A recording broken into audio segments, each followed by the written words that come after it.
Students, in this video, we are going to discuss the proof for the strong law of large numbers for IID case, right?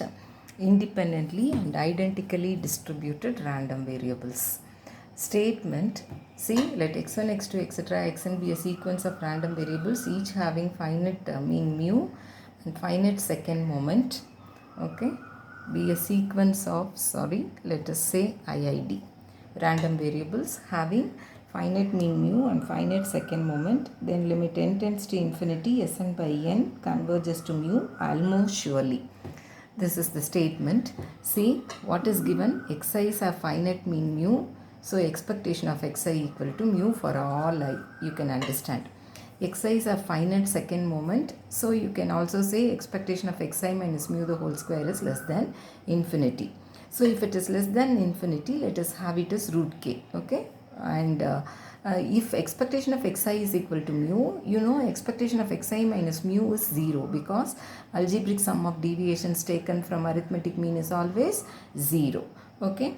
Now consider Sn minus n mu the whole power 4.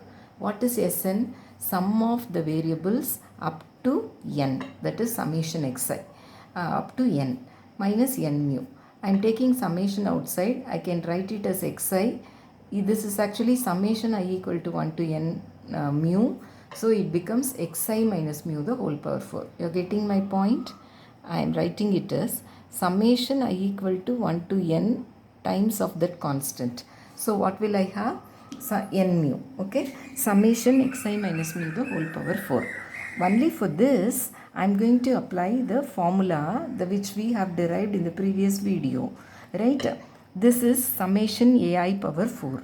So I have summation ai plus 4i not equal to j ai cube aj, 6i not equal to j ai square aj square, plus 12 summation I j k not equal I square j k, plus 24 I j k l not equal I j k ai aj ak al. Okay, so I make use of that binomial expansion. Now I am taking expectation. See, the biggest advantage of this method is you can easily get the proof because you know, so expectation of xi minus mu is equal to 0 for all I. In that case, when I take expectation, this term will be remaining, but this term will become 0. Expectation of xi minus mu. See, if you take expectation here, you say expectation of AB is expectation of A into expectation of B. This will become 0, so the term will become 0. So here, 0, it will not become 0, it will exist. So expectation of x into y can be written as expectation of x into expectation of y because you have the sequence of independent random variables. 12 into this term, this and this expectation becomes 0, so the entire term vanishes. Here everything on taking expectation becomes 0, so the entire term vanishes. So what you have here is this term and this term. Here again you have some knowledge about expectation of xi minus mu the whole square. So you write it as expectation of xi minus mu the whole square into expectation of xi mu the whole square. Expectation of AB can be written as expectation of x into expectation of A into expectation of B when A and B are independent. I am using that logic. I is not equal to j. Then how many terms will be here if I is not equal to j?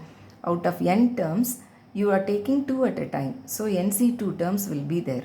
Each expectation of xi minus mu the whole square is root k.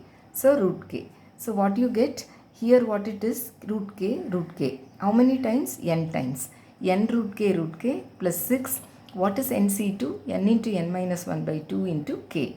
So you write nk plus 3n into n minus 1 into k. Now we move on to the next step.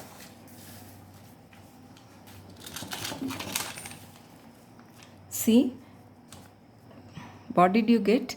Expectation of Sn minus n mu the whole power 4 is nk plus 3n into n minus 1 k, right? So you multiply and divide by n power 4 on both sides. Okay, you will get nk plus 3n into n minus 1 k.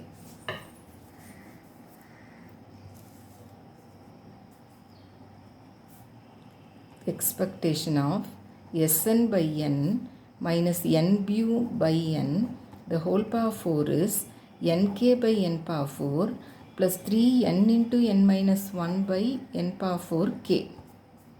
You get expectation of Sn by n minus mu the whole power 4 is k by n cube plus 3n minus 1 k by n cube.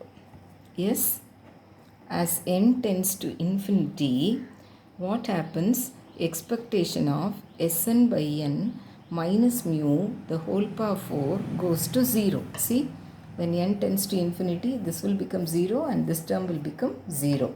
Okay, so which implies Sn by n converges to mu in fourth mean,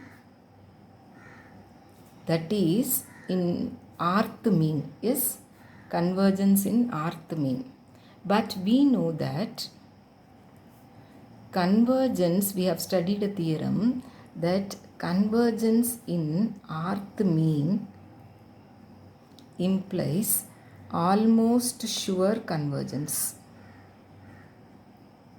right? That is, Sn by n converges to mu almost surely. That is, almost sure convergence means what?